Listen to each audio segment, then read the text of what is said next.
श्री राम समर्थ। जुलाई 13। भगवान और नाम भिन्न नहीं है। जो हमारे अनुभव में आए वही चाहे सच हो, फिर भी हम उसके अनुसार बरतते कहाँ हैं। कई बातें बुरी हैं, इसका हमें अनुभव होता है, किंतु क्या हम उन बुरी बातों को करना छोड़ देते हैं? और बस यही तो हमारा दोष है। महान पुरुषों का मात्र ऐसा नहीं होता।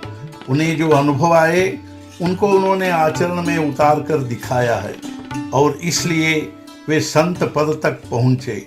सचमुच संतों के हम पर कितने उपकार हैं। संसार का सुख सच्चा सुख नहीं है, वह तो सुख का वेश लिया दुख ही है। ऐसा जब उन्हें अनुभव हुआ तो उन्होंने यहाँ के संसार के सुख की ओर पीठ फेरी और सच्चे सुख की खोज करने में लगे।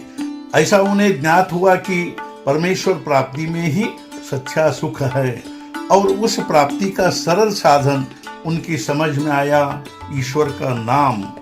और वही वेदों के समय से आज तक सभी साधु संतों ने कहा है। अपना अनुभव सभी संतों ने बड़े जोर से कहा है कि सद्गुरु से प्राप्त ईश्वर का नाम प्रेम, भक्ति और एकाग्रता से ले तो परमेश्वर हमारे समीप आकर खड़ा हो जाता है। लेकिन क्या हम ऐसा नाम लेते हैं? क्या नाम के लिए नाम हम लेते हैं, या मन में कोई इच्छा, कोई वासना रख कर लेते हैं? कोई भी वृत्ति मन में उठने न दे। और यदि नामस्मरण किया जाए तो भगवान वास्तव में कोई दूर नहीं। भगवान और नाम ये दोनों बिल्कुल भिन्न नहीं है। नाम यानी ही भगवान, और भगवान यानी नाम। नाम एक बार मुख में आया तो समझो भगवान हाथ में आ ही गया।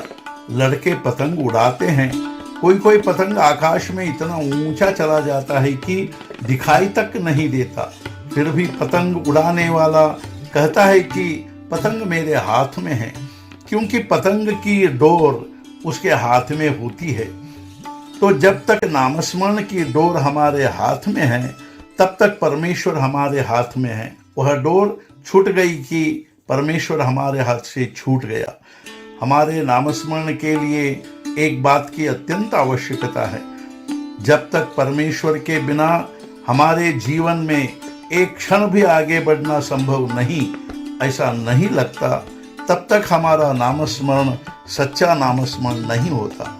परमेश्वर ही जीवन का आधार है, उसके बिना हम जी ही नहीं सकते। ऐसी वृत्ति रग रग में समा जाने पर ही जो नामस्मरण होता है वही सच्चा नामस्मरण होता है। लेकिन हमारी स्थिति तो इससे बिल्कुल विपरीत है। हम तो ऐसी वृत्ति से नामस्मरण करते हैं कि परमेश्वर भी हमारे समीप क्यों आए। ऐसा समझकर यदि हम नाम ले कि परमेश्वर का नाम ही हमारे जीवन का सर्वस्व है, तो हमारा जीवन सार्थक हुए बिना नहीं रहेगा। हमारे मन में यह दृढ़ विश्वास हो कि नामस्मरण से भगवान की प्राप्ति होगी ही। ऐसे नामस्मरण को ही निष्ठा से किया गया नामस्मरण कहते हैं। आज का मुख्य विचार, भगवान, भक्त और नाम ये तीनों एक रूप ही हैं। जहाँ नाम है वहाँ भक्त है, और वहीं पर भगवान भी है।